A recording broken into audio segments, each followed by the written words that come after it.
Jó capítulo 1. Jó capítulo 1. Eu tenho um serviço hoje para fazer, pregar e fazer ceia em 2h30. Não.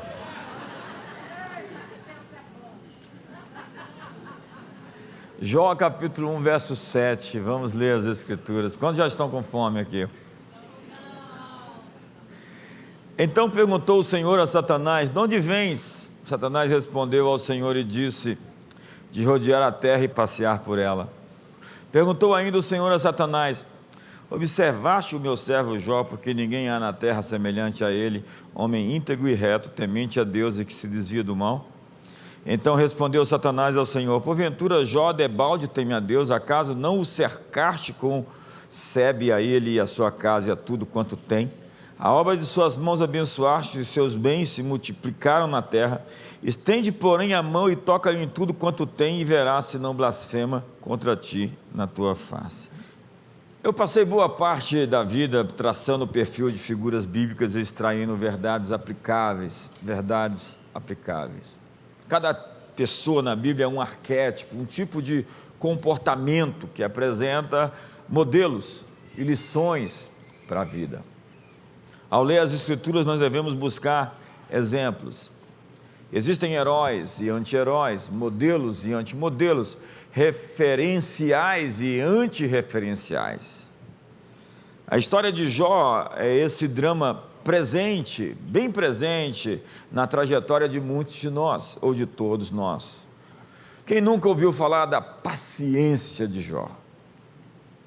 Ele é conhecido pela sua notável resiliência, sua notável resistência. Jó era um homem que habitava na terra de Uz, em algum ponto entre a Síria e Israel. Era o maior de todos os homens do Oriente. Diz a Bíblia, possuía 7.000 ovelhas, 3.000 camelos, 500 juntas de bois e 500 jumentas. Era também muito numeroso o pessoal ao seu serviço, de maneira que este homem era o maior de todos os do Oriente. Era apontado pelo próprio Deus como um homem justo, piedoso e que se desvia do mal. As Escrituras dizem que ele era especialmente protegido, porque existe uma proteção de Deus sobre tudo aquilo que Ele nos dá. Diz o verso 10, acaso não o cercaste com sebe a ele e a sua casa e a tudo quanto tem, a obra das suas mãos abençoaste, e os seus bens se multiplicam na terra? O diabo, então, só pode tocar na sua vida com a permissão de Deus. Está claro isso. E no caso de Jó, Deus aceitou o desafio. Ele perdeu tudo, não blasfemou, não murmurou, não se desesperou, rasgou seu manto, raspou sua cabeça, lançou-se em terra e adorou o Senhor. O Senhor o deu, o Senhor o tomou, bendito seja o nome do Senhor. O diabo então voltou à presença de Deus e disse: tudo Jó dará pela sua vida. Verso 4, capítulo 2. Então Satanás respondeu ao Senhor: pele por pele, tudo quanto o homem tem dará pela sua vida. Estende, porém, a mão, toca-lhe nos ossos e na carne, e verás se não blasfema contra ti na tua face. Disse o Senhor a Satanás: eis que ele está em teu poder, mas poupa-lhe a vida. Deus novamente aceita o desafio, e então surge uma enfermidade terrível. Da cabeça aos pés, Jó ficou cheio de feridas mal cheirosas. Ele se assenta sobre as cinzas e se rapa com um caco de telha. Temos então um homem rico, com família, amigos, bem-sucedido, um homem de conselho que se assentava à porta da cidade, da mais alta classe social, empreendedor, bem relacionado, que agora está sem família, sem dinheiro, sem negócios, sem casa, sem nada, e ainda por cima doente de uma enfermidade terrível, que produzia um odor tão insuportável que até ele mesmo não conseguia suportar seu próprio cheiro. Jó sabia o que era sofrer. Ele aprendeu o significado da palavra padecimento, soube o que era perder e soube o que significa ser despojado, roubado, saqueado dos seus bens e das suas posses, mas não parou por aí. Sua mulher era tão abençoada que ele disse: ainda conservas a tua integridade, amaldiçoa a Deus e morre. Alguém disse que o diabo não matou sua mulher porque ela era a maior tentação da sua vida. E o pior, porém, ainda estava por vir. Seus amigos, ao verem seu estado, não o reconheceram. Por 7 dias só se lamentaram. Não comeram, nem falaram nada. E tivessem ficado calados.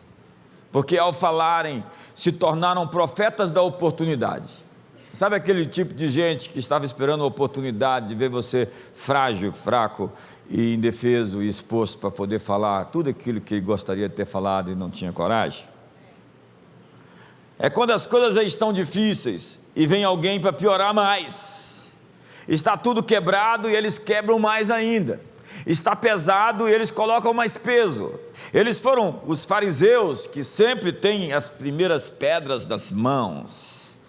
Tem essa gente hoje que desencoraja, que suprime as expectativas, que apaga o pavio, que fumega, que esmaga a cana quebrada. Jó os chama de consoladores molestos. Consoladores molestos. Eram algozes mentais, emocionais, com argumentos poderosamente eloquentes, que ao invés de restaurar, tornaram-se linchadores da esperança, assassinos da confiança. E eles queriam defender Deus, como se Deus precisasse de advogados. Você já passou por isso? Só precisava de ajuda e levou pedradas? Queria ser apoiado e sair de uma condição, de uma situação difícil, e não encontrou ninguém a não ser acusadores. Então o que fazer nessas horas de dor, nessas horas de sofrimento? Você talvez seja como Jó, e perdeu algumas coisas importantes na vida. Alguns de nós perderam família, amigos, dinheiro, reputação. Alguns perderam a saúde, a energia, a força de viver, a alegria. Mas essa é uma manhã de restituição. Põe a mão no ombro do seu irmão e diga: essa é uma manhã de restituição.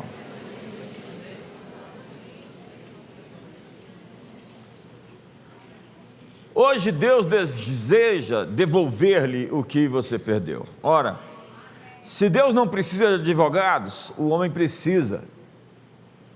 E precisa de um intercessor.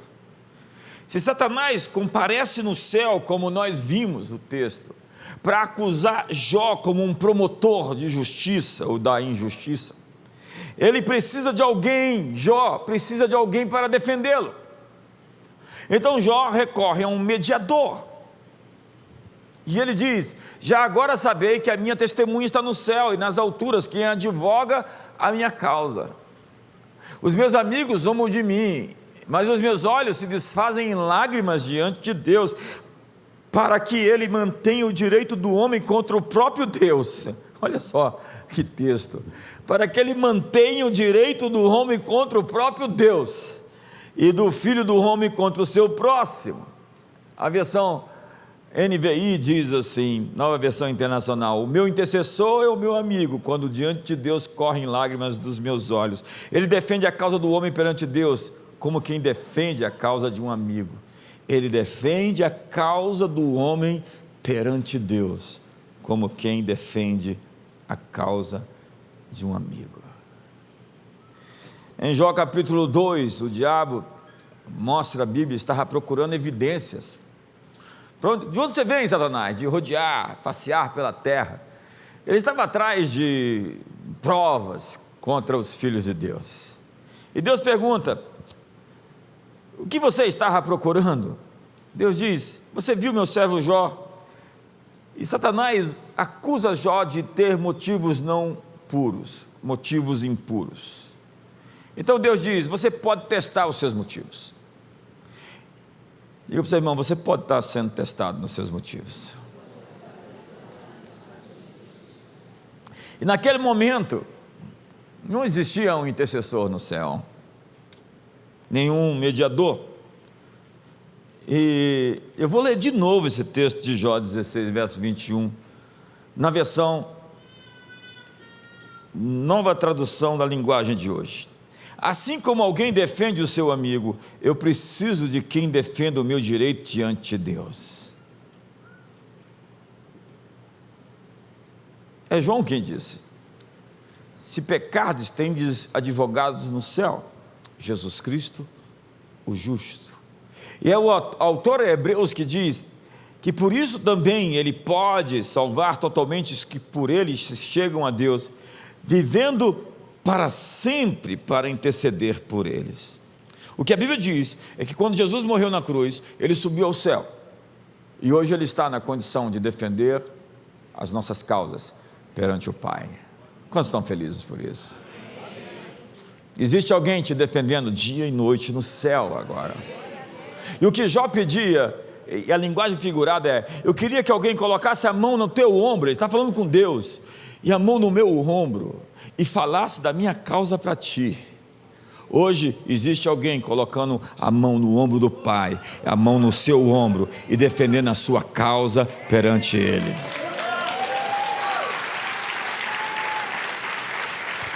Isaías diz: apresenta as tuas razões, entremos juntos em juízo. Pela oração nós estamos apelando à corte suprema do universo. E Jesus falou da oração numa perspectiva judicial de um homem que apresenta a sua causa perante um juiz, uma mulher, e que ela insiste até que aquele juiz iníquo responde a sua causa. O trono de Deus não é somente um lugar sobre adoração, mas um lugar sobre emissão de vereditos que faz a vida mudar na terra. Há um juiz de todos, e ele toma decisões baseadas nas evidências apresentadas a ele. Então vem Apocalipse e mostra o mesmo cenário de Jó, capítulo 1 e 2, apresentando Satanás outra vez como esse acusador. Então ouvi grande voz do céu proclamando: agora veio a salvação, o poder, o reino de Deus, o reino do nosso Deus e a autoridade do seu Cristo, pois foi expulso o acusador de nossos irmãos, o mesmo que os acusa de dia e de noite diante do nosso Deus. A palavra acusador é categórica, que significa um que está reclamando a lei, alguém que está apresentando um caso contra alguém. Diz 1 Pedro capítulo 5, sede sóbrios e vigilantes. O diabo, vosso adversário, anda em derredor como leão que ruge procurando alguém para devorar. Adversário é um termo legal que significa alguém que levanta um processo contra você. E nós devemos então fazer uma petição à corte, e o acusador apresenta um caso legal para desqualificar outra pessoa. Ele está dizendo que o juiz, que é justo, não dará a você aquilo que é seu, porque você não se arrependeu. Então é uma batalha de argumentos, e há coisas que o inimigo constrói, casos que ele constrói contra você, por conta de coisas não resolvidas na sua vida. Quando Daniel começou a orar lá no capítulo 10 e jejuar, um anjo saiu em resposta, e por 21 dias ele foi resistido até que o bloqueio se quebrou. Há uma batalha espiritual para que as respostas cheguem até nós. E se você vive inveteradamente no erro e não se aparta do mal, se opera no escuro, mesmo quando ninguém vê, o diabo está apresentando um caso contra você no mundo espiritual. E nós precisamos quebrar os padrões de iniquidade. Jesus disse: livra-te do teu inimigo no caminho, porque somente o arrependimento e a confissão pode fazer o inimigo soltar o que é seu. Você tem adultérios no casamento, e agora está enjoado da cara da sua esposa. Pudera, seu leito está manchado. Você acha que o pecado é barato, mas ele custou um preço bem caro. Não adianta gritar contra o diabo sem remover o direito legal que ele conquistou através dos erros que você está cometendo todo o tempo. Arrepender-se é preciso. E o acusador está pegando as suas palavras e levando ao tribunal contra você mesmo. O que você diz se torna uma prova contra você. Será justificado ou condenado pelas palavras da sua boca. Suas palavras são um testemunho que você dá nas cortes celestiais. Então é importante remover os juízos. Lá no capítulo 58 de Isaías fala que o verdadeiro jejum que eu quero é que você tire o dedo em riste, que você pare de acusar as pessoas. Como diz o texto, o temor do Senhor consiste em aborrecer o mal, a soberba, a arrogância, o mau caminho e a boca perversa, eu os aborreço.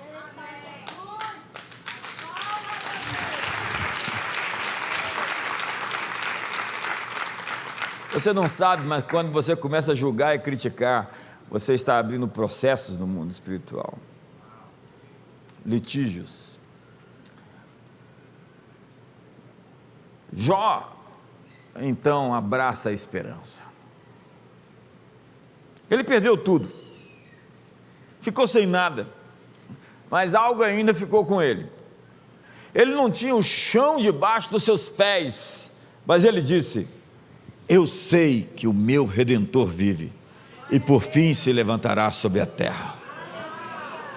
Como alguém assim sabe de alguma coisa? Jó perdeu tudo, menos a esperança.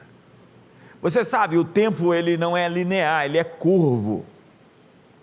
Então você está aqui hoje seguindo uma curva. Se você não está gostando do que você vê, ande mais um pouco, porque o cenário vai mudar, o horizonte vai se transformar. É só você não parar de andar, não parar de seguir, é só você perseverar, que tudo diante dos seus olhos vai sofrer uma transformação incrível. Me ajuda aí.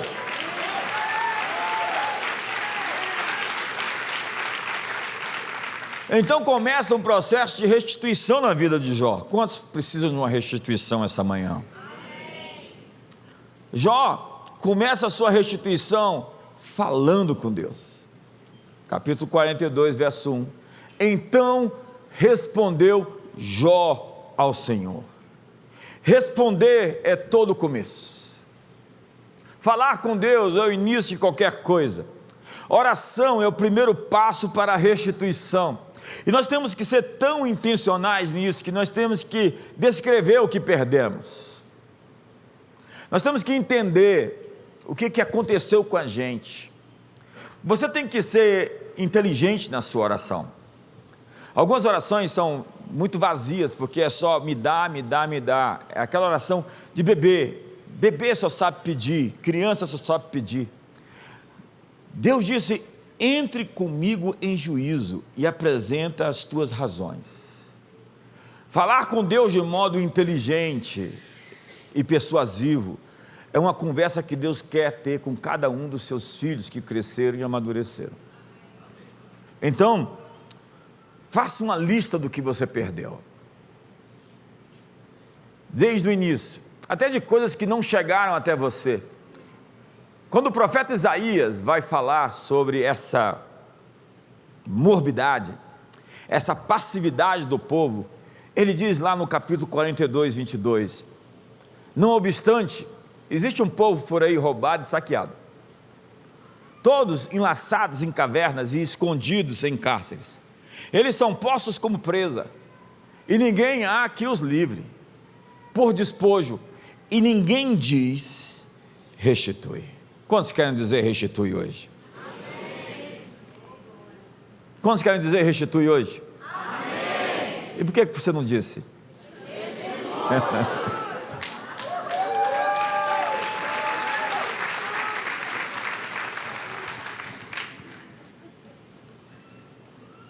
As eiras se encherão do trigo, os lagares transbordarão do mosto, do azeite e do vinho.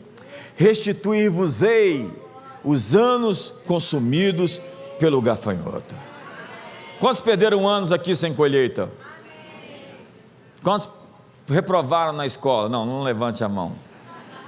Quantos gastaram anos num relacionamento que deu errado? Não levante a mão. Olha para o seu irmão e diga: Deus tem uma restituição para você essa manhã.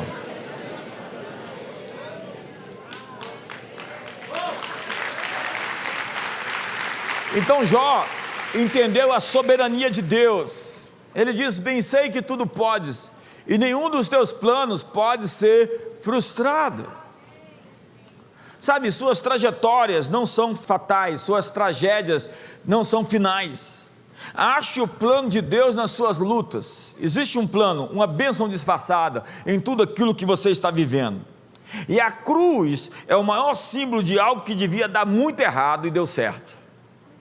Nada tão errado como Deus veio ao mundo na forma de Jesus e foi crucificado pelos homens. Tem pior coisa para acontecer?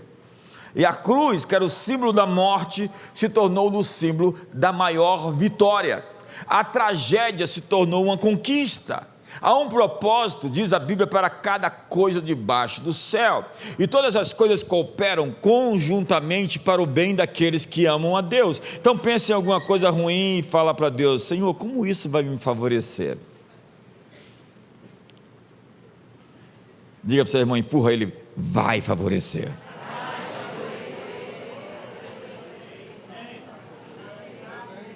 Qualquer coisa na sua vida vai favorecer. Tudo que você tem que fazer é derrubar o gigante, pegar a espada dele e com a espada dele cortar a cabeça dele.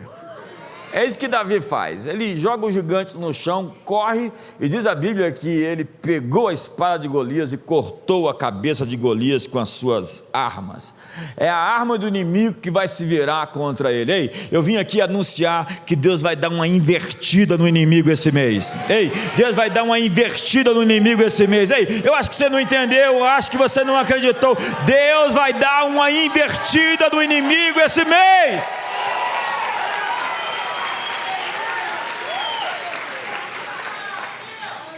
Diz a Bíblia: confia no Senhor de todo o seu coração e não te estribes em teu próprio entendimento. Ei, não confia muito na sua cabeça. Se você quer a paz de Deus que excede todo entendimento, você tem que abrir mão do seu direito de entender. Eu não entendo, só me joga e me lança em fé. Amém. Verso 6: reconhece-o em todos os teus caminhos e ele endireitará as suas veredas. Reconhecê-lo é dizer: Deus, eu não sei, eu não estou vendo o Senhor nisso, mas eu sei que o Senhor está. Pode ser que você não tenha entendido ainda nada, porque que isso aconteceu da forma como aconteceu. É só você procurar Deus. Ei, procure Deus no meio das suas circunstâncias, porque Ele vai aparecer. Definitivamente Ele vai aparecer. Então Jó se arrepende da sua religiosidade. Religiosidade é uma palavra em voga hoje, ainda mais depois dessa semana. Eu te conhecia de ouvir falar, mas agora os meus olhos te veem. Por isso me abomino e me arrependo no pó e na cinza. Não era um homem justo que se desviava do mal, um homem correto. Deus está testemunho de um sujeito que depois diz: eu era um religioso, que eu ouvi falar do Senhor, mas nunca de fato tive uma experiência contigo. Quanta gente desse tipo na igreja, né? Jó reconhece que a sua experiência espiritual é superficial.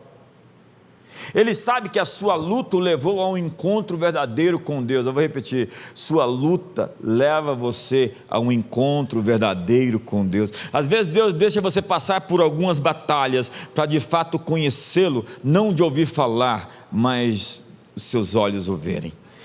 Ele sai da religião para um relacionamento com Deus, e essa coisa de religião é uma coisa muito séria. Os maiores inimigos de Deus, por vezes, são aqueles da religião. Essa gente ruim na internet, sabe? Dá um sorriso para o seu irmão. Tenho-vos dito essas coisas para que não vos escandalizeis.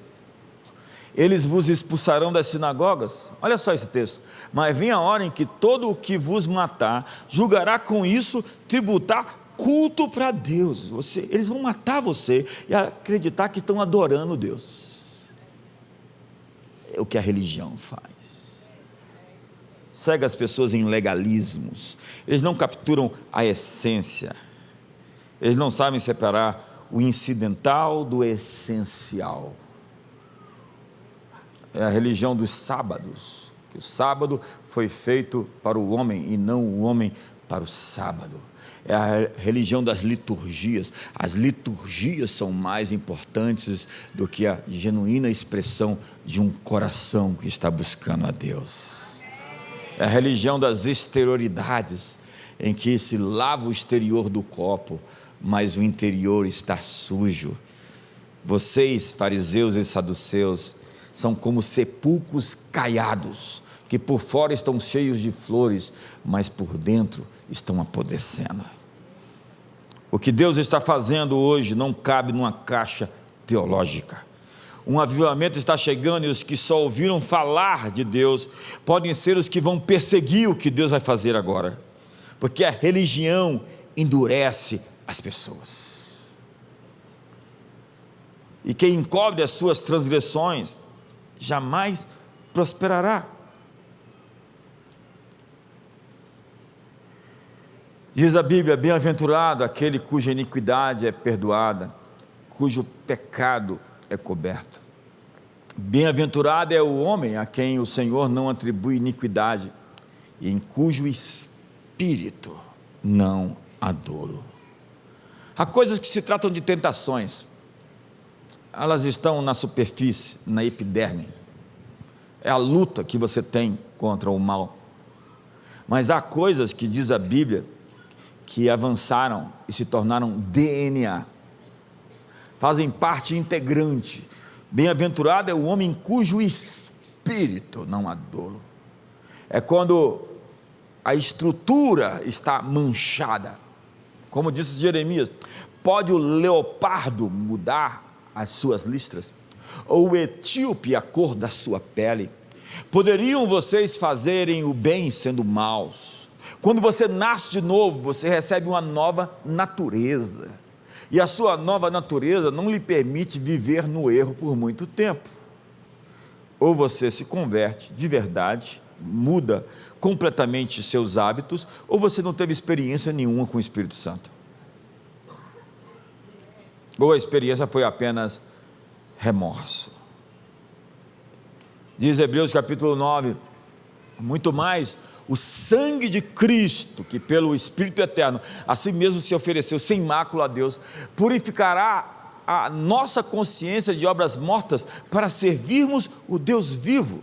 Diga para o seu irmão: eu enterrei meu antigo eu, e não visito o túmulo.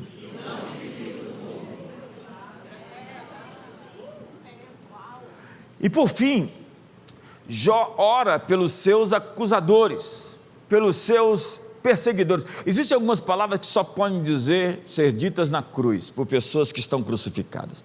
Pai, perdoa-lhes, eles não sabem o que fazem.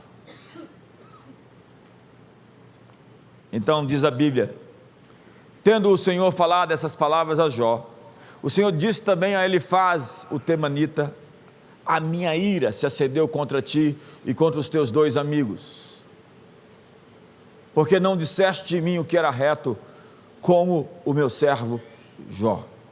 Vocês são advogados de causas que vocês não sabem. Há tantas pessoas que emitem opinião sem conferir todas as informações. É incrível hoje o nosso mundo. Qualquer coisa se torna motivo de escárnio, de zombaria, de críticas, de ódio. Tomai, pois, 7 novilhos e 7 carneiros, e ide ao meu servo Jó e ofereceis holocaustos por vós. O meu servo Jó orará por vós, porque dele aceitarei a intercessão, para que eu não vos trate segundo a vossa loucura. Porque vós não disseste de mim o que era reto, como o meu servo Jó. Então foram Elifaz o temanita, e Bildade o suíta, e Zofá o naamatita, e fizeram como o Senhor lhes ordenara, e o Senhor aceitou a oração de Jó. Mudou o Senhor a sorte de Jó. Vou repetir: mudou o Senhor a sorte de Jó. Só mais uma vez: mudou o Senhor a sorte de Jó, quando este orava pelos seus amigos, e o Senhor deu-lhe o dobro de tudo o que antes possuíra.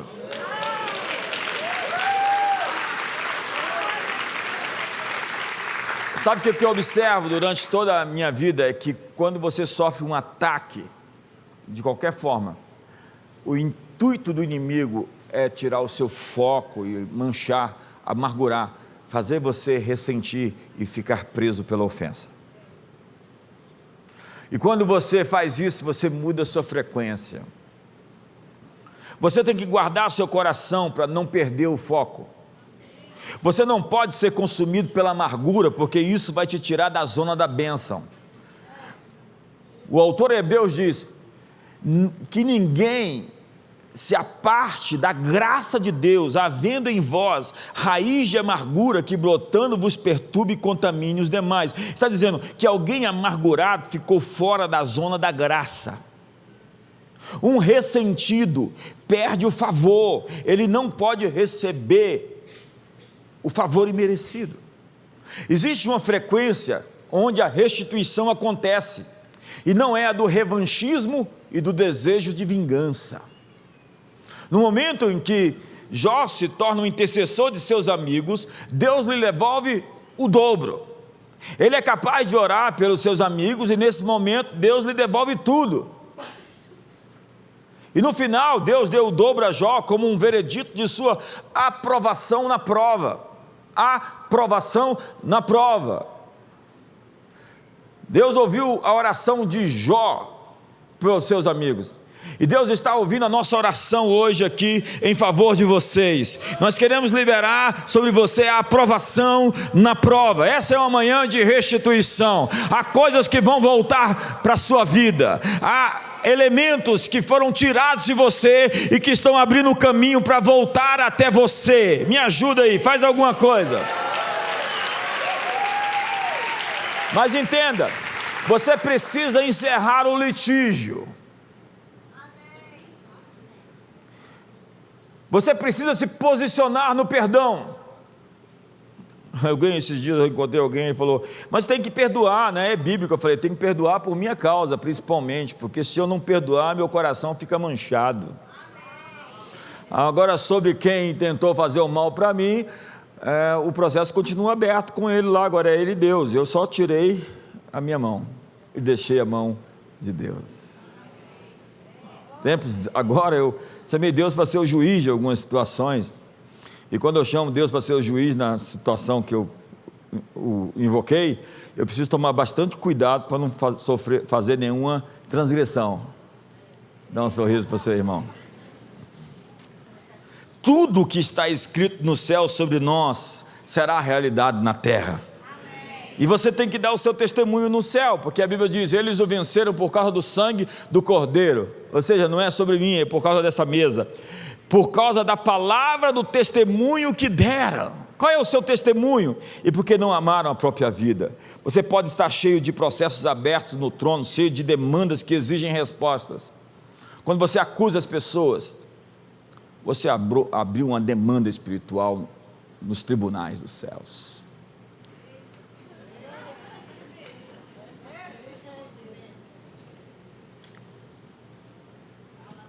Por isso que as obras da carne são rixas, intrigas, dissensões, facções, fofocas e maledicência. Você se envolve em guerras quando critica e julga.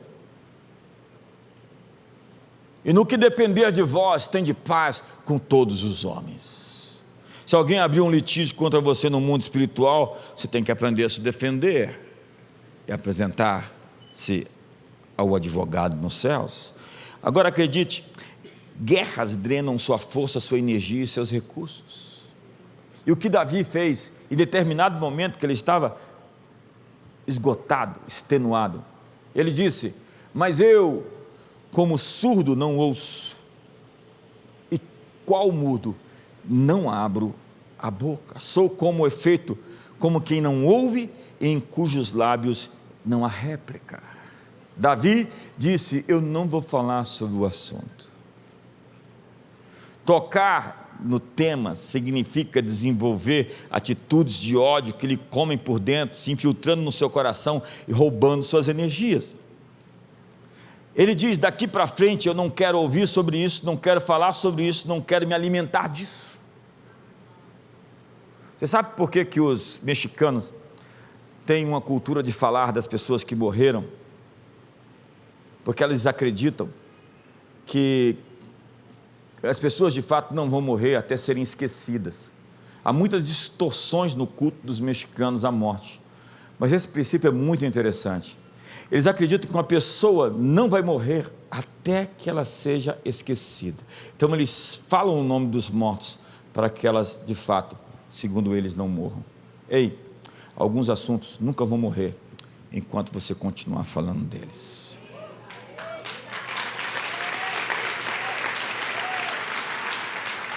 Eu quero trazer à memória o que me dá esperança. Então libere seu coração para não ficar cativo dos verdugos.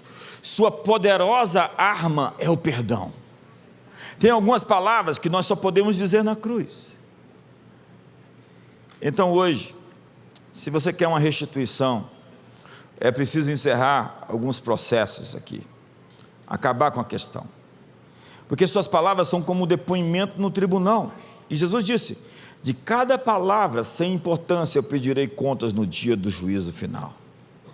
E o inimigo por vezes está rodeando a terra, procurando evidências para te acusar, e algumas delas são aquelas palavras irresponsáveis que você diz. Na igreja tem gente com dom de língua. Quantos conhecem alguém na igreja com dom de língua? Eu não conheço, porque eu não converso com essas pessoas. Foi feita uma pesquisa numa organização, colocaram um fofoqueiro no meio de 50. Rapidamente, essa pessoa achou o outro fofoqueiro. Você sabe o que acontece? As pessoas me perguntam: o que você acha sobre isso ou sobre aquilo? E eu respondo: eu não acho nada. Não é da minha conta. Eu não tenho todas as informações para emitir qualquer parecer. Eu não vou entrar para defender ou acusar aquilo que eu não conheço. Ei, os céus estão... Os céus estão lhe assistindo, os anjos estão lhe vendo. Nós somos um espetáculo aos seres celestiais. E você hoje precisa de um veredito dos céus. E há alguém no céu, em seu favor, falando em seu benefício. E o que ele diz hoje é: arrepende-te. Fique de pé.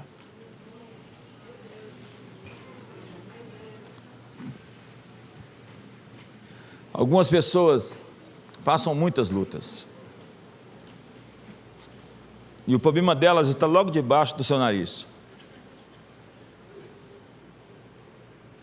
O que está debaixo do seu nariz, fisiologicamente? A língua. Tem que puxar a língua, dobrar debaixo do joelho e orar pela língua.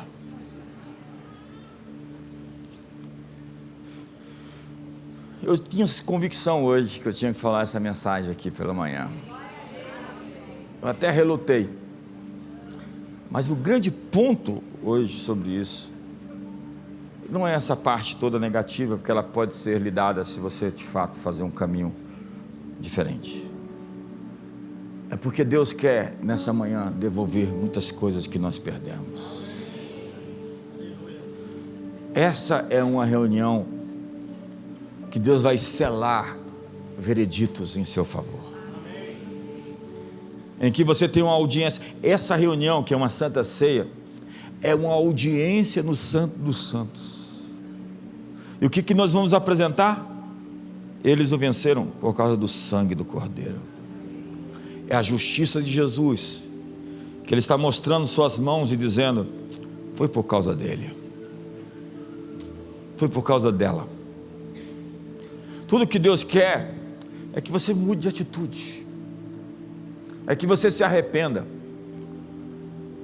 e que você tire essa capa religiosa de quem se acha melhor, mais santo, mais puro. Esse altar é tão sagrado como as pessoas que ministram nele. E o grande altar que você tem que se preocupar é com o altar do seu coração.